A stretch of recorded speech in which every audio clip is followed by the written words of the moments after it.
Bharat's relationship, it goes back to the time of long back when Moshe Dayan came to India on a private visit, and then that was in 1970s. ಆಮೇಲೆ ಅಟಲ್ ಬಿಹಾರಿ ವಾಜಪೇಯಿ ಅವರ ಟೈಮ್ನಲ್ಲಿ Israel ಜೊತೆಗೆ Israel, by the way, ನಾವು we are one of the first countries to recognise Israel ಅವ್ರ independence ಆದಾಗ.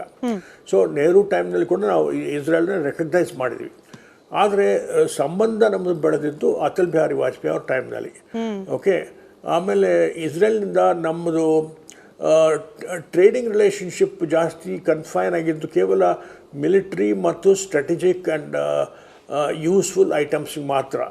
Electronic items ಆಗಲಿ ಅಥವಾ strategic weapons ಆಗಲಿ ಅಥವಾ aircraft and helicopters which were basically used for surveillance, and surveillance cameras, ಇಂಥವೆಲ್ಲ ನಾವು ತೊಗೊಂಡ್ವಿ ಇಸ್ರೇಲಿಂದ. ಸರ್ವೆಲೆನ್ಸ್ ಎಕ್ವಿಪ್ಮೆಂಟ್ಸ್ ಕೂಡ ತೊಗೊಂಡ್ವಿ.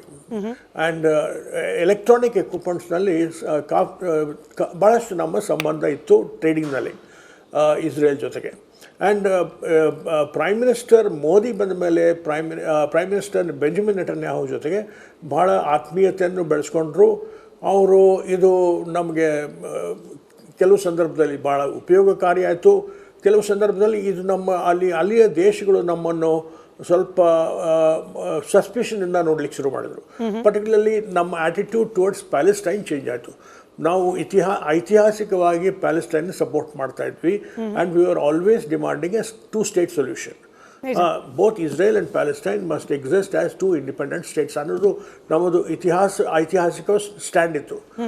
From the time of Nehru and even from the time of Mahatma Gandhi had also written about this, that Israel cannot demand a separate state in that area where Palestine has existed for 3,000 years.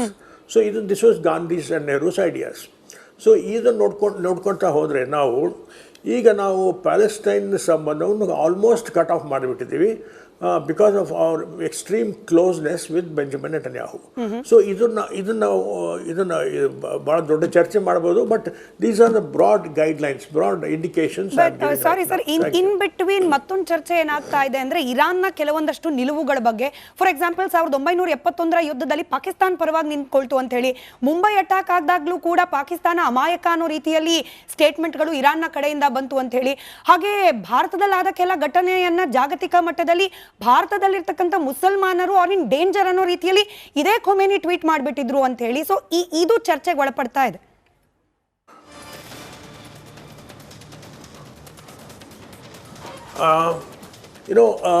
ಕೆಲವು ಸಲ ಕೆಲವು statements ಬಂದಿದೆ, ನಾನು ಒಪ್ಕೊಳ್ತೀನಿ ನಿಮ್ಮನ್ನು. ಖೊಮೇನಿ ಅವರು ಮಾಡಿದ್ದಾರೆ.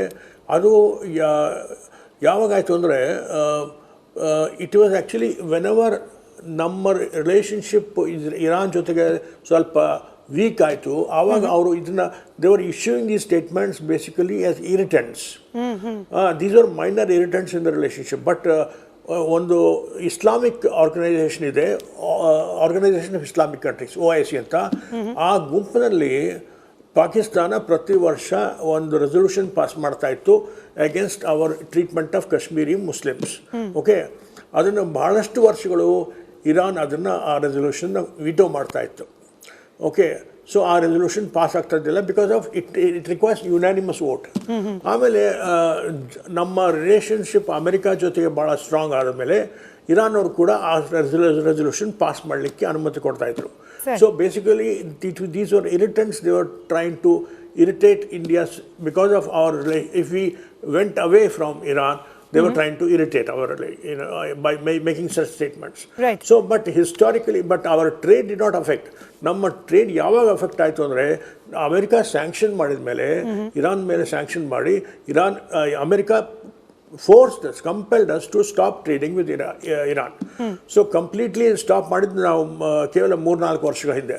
ಅದಕ್ಕಿಂತ ಮುಂಚೆ ನಾವು ಭಾಳಷ್ಟು ಟ್ರೇಡ್ ಮಾಡ್ತಾ ಇದ್ವಿ.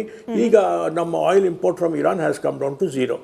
ಸರಿ ಸರ್, ಬಹ್ರೇನ್ನಿಂದ so we are doing this under compulsion. Yes sir. ಸಫಾನ್ ಅಂತ ಹೇಳಿ ಬಹ್ರೇನ್ನಿಂದ ನಮ್ಮ ಜೊತೆ ನೇರ ಸಂಪರ್ಕದಲ್ಲಿದ್ದಾರೆ. ಸಫಾನ್ ಅವರೇ, ನೀವು ಆರಾಮಾಗಿರಲಿ ಅಂತ ಆಶಿಸ್ತಾ ಕಂಡೀಷನ್ ಅಲ್ಲಿ ಹೇಗಿದೆ ಅಂತ ಹೇಳಿ ಈಗ ವಿವರಿಸಬಹುದಾ? ನೆನ್ನೆ ಕೂಡ ನೀವು ನಿರಂತರವಾಗಿ ಅಲ್ಲಿಂದ ಮಾಹಿತಿಗಳನ್ನ ಕರ್ನಾಟಕದ ಜನರಿಗೆ ತಲುಪಿಸ್ತಾ ಇದ್ರಿ. ಇವತ್ತು ನೆನ್ನೆ ಕಂಪೇರ್ ಮಾಡಿದ್ರೆ ಪರಿಸ್ಥಿತಿ ಸ್ವಲ್ಪ ಸುಧಾರಿಸಿದ್ಯಾ ಹೇಗೆ ಅಂತ? ಆಕ್ಚುಲಿ ಪರಿಸ್ಥಿತಿ ಇವಾಗ ಒಂದು 2 ಗಂಟೆಗಳ ಮುಂಚೆ ಒಂದು ಸ್ವಲ್ಪ ಶಾಂತವಾಗಿದೆ ಬಹ್ರೈನ್. ಮತ್ತೆ ಇವಾಗ ನಾವು ಲೈವ್ ಗೆ ಜಾಯಿನ್ ಆದಾಗಲೇ ಒಂದು ಮಿಸೈಲ್ ಅನ್ನು ನಾನು ಆಕಾಶದಲ್ಲಿ ನೋಡಿದೆ. ನಾನು ಔಟ್ಸೈಡ್ ಇದ್ದೆ, ನಮ್ಮ ಬಾಲ್ಕನಿಯ ಔಟ್ಸೈಡ್ ಇದ್ದೆ. ನಾವು ಬಹ್ರೈನ್ ನ ಮನಾಮ ಕ್ಯಾಪಿಟಲ್ ಅಲ್ಲಿ ನಾವು ವಾಸ ಮಾಡ್ತಾ ಇರೋದು. ಅಂದ್ರೆ ಇಲ್ಲಿ ಬಹ್ರೈನ್ ನ ಮೈನ್ ಸಿಟಿ ಇದು. ಸೊ ಆಕ್ಚುಲಿ ಇದು ಏನಾಗುತ್ತೆ, ಮುಂದಿನ ಕ್ಷಣ ಏನಾಗುತ್ತೆ, ಏನಾಗ್ಬೋದು ಅನ್ನುವಂತ ಒಂದು ಕ್ಲಾರಿಟಿ ಇಲ್ಲ ಮೇಡಮ್ ನಮ್ಗೆ ಇಲ್ಲಿ.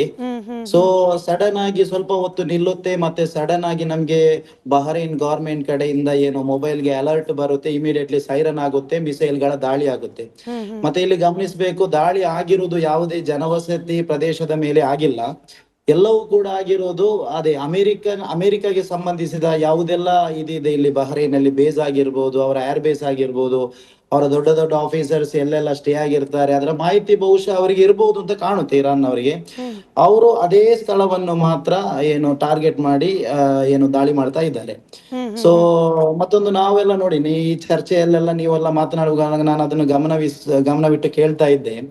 ನೋಡಿ, ನಾವೆಲ್ಲ ಯುದ್ಧಗಳನ್ನೆಲ್ಲ ಇದು ಅದು ಇದು ಅಂತೆಲ್ಲ ಟಿವಿಯಲ್ಲಿ ನೋಡ್ತಾ ಇದ್ವಿ. ನನ್ನ ಕಣ್ಣೆದುರಿಗೆ ಮಿಸೈಲ್ ಗಳನ್ನೆಲ್ಲ ನೋಡಿ ಒಂಥರ ನಮ್ಮ ದೇಶದ ಬಗ್ಗೆ ನಾವು ಒಂದು ಆಲೋಚಿಸಬೇಕಾದಂತ ಒಂದು ಮೈಂಡ್ ಸೆಟ್ ಇವಾಗ ನಮ್ಗೆ ತುಂಬಾನೇ ಬಂದಿದೆ ಅಂತ ಹೇಳ್ಬೋದು. ಇಲ್ಲಾಂದ್ರೆ ನಮ್ ದೇಶದ ಬಗ್ಗೆ ನಮ್ಗೆ ತುಂಬಾ ಅಭಿಮಾನ ಪ್ರೀತಿ ಇದೆ.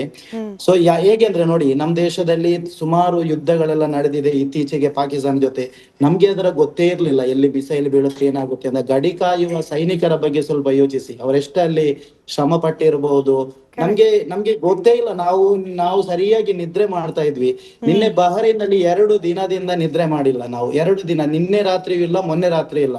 ನನ್ಗೆ ಅವಾಗ ನನ್ನ ದೇಶದ ಬಗ್ಗೆ ಆಯ್ತು, ನಮ್ಮ ಸೈನಿಕರ ಬಗ್ಗೆ ನಾವು ಹೇಳ್ಬೇಕು ಅಂತ ಖಂಡಿತವಾಗಿಯೂ ಅವರನ್ನು ಎಷ್ಟು ಅಪ್ರಿಶಿಯೇಟ್ ಮಾಡಿದ್ರು ಸಾಕಾಗಲ್ಲ. ಕಾರಣ ನಾನು ಸುಮಾರು ದೇಶವನ್ನೆಲ್ಲ ಸುತ್ತಾಡಿದವ. ನನ್ಗೆ ಇವಾಗ ಅರಬ್ ಕಂಟ್ರಿ ಆಬ್ವಿಯಸ್ಲಿ ನಾವು ಬರೋದು ಯಾಕೆಂದ್ರೆ ಇಲ್ಲಿ ಒಂದೇ ಒಂದು ರೀಸನ್ಗೆ, ಸ್ವಲ್ಪ ಕೈ ತುಂಬಾ ಸ್ಯಾಲ್ರಿ ಬರುತ್ತೆ. ನಮ್ಮ ಇಂಡಿಯಾದಲ್ಲಿ ಒಂದು 1 ಲಕ್ಷ ಸಿಗುವಾಗ ಇಲ್ಲೊಂದು 2-3 ಲಕ್ಷ ಸಿಗುತ್ತೆ ಅಂತ. ಸೊ ಆ ತರ ಮೈಂಡ್ ಸೆಟ್ ಅಲ್ಲಿ ಒಳ್ಳೆ ಸ್ಯಾಲ್ರಿ ಇದೆ ಅಂತ ಬರುದು. ಮತ್ತೆ ಬೇರೆ ಎಲ್ಲ ರೀಸನ್ ಅಲ್ಲಿ ನೋಡಿದ್ರು, ಸೇಫ್ಟಿ ವೈಸ್ ನೋಡಿದ್ರೆ, ಮತ್ತೆ ಮನುಷ್ಯರನ್ನು ಏನು ಪರಸ್ಪರ ಯಾವ ತರ ಸೌಹಾರ್ದಯುತ ಎಲ್ಲದರಲ್ಲೂ ನೋಡಿದ್ರು, ಡೆಫಿನೆಟ್ಲಿ ಆಗಿ ನಾನು ಹೇಳಬಲ್ಲೆ, ನಮ್ಮ ಭಾರತದಂತಹ ಸ್ವರ್ಗ ಎಲ್ಲೂ ಇಲ್ಲ. ಅಂದ್ರೆ ನೋಡಿ, ನಮ್ಗೆ ಅದು ಆಕ್ಚುಲಿ ಗೊತ್ತಾಗ್ತಾ ಇಲ್ಲ, ನಾವು ಅದನ್ನು ಫೀಲ್ ಮಾಡ್ಬೇಕು. ನಮ್ಗೆ ನಿನ್ನೆನೆ ಇನ್ನೊಂದು 2-3 ದಿನ ಈ ಒಂದು ಯುದ್ಧದ ವಾತಾವರಣ, ಈ ಒಂದು ಅಲ್ಲಿಗೆ ಮಿಸೈಲ್ ಬೀಳುವುದನ್ನೆಲ್ಲ ನೋಡಿ ಖಂಡಿತವಾಗಿ ನಮ್ಗೆ ಒಂದು ತುಂಬಾ ಕಾನ್ಫಿಡೆಂಟ್. ಯಾಕೆಂದ್ರೆ ಒಂದನೇದಾಗಿ ಇಸ್ ಹೈನೆಸ್ ಶೇಖ್ ಅಹಮದ್, ಈ ಬಹ್ರೈನ್ ನ ರಾಜ ಮತ್ತು ಇಲ್ಲಿನ ಅಧಿಕಾರಿಗಳು ಏನೆಲ್ಲ ಇದ್ದಾರೆ, ಅವರೆಲ್ಲ ಇಲ್ಲಿನ ದೇಶವಾಸಿಗಳಿಗಿಂತ ಜಾಸ್ತಿ ಇಲ್ಲಿನ ಅನಿವಾಸಿಗಳನ್ನು ಅವರು ಕೇರ್ ಮಾಡ್ತಾರೆ ಅನ್ನುವಂತಹ ಒಂದು ನಂಬಿಕೆ ಇದೆ. ಕಾರಣ ಅಷ್ಟು ನಂಬಿಕೆ ಇರೋಕೆ ಕಾರಣ ಏನಂದ್ರೆ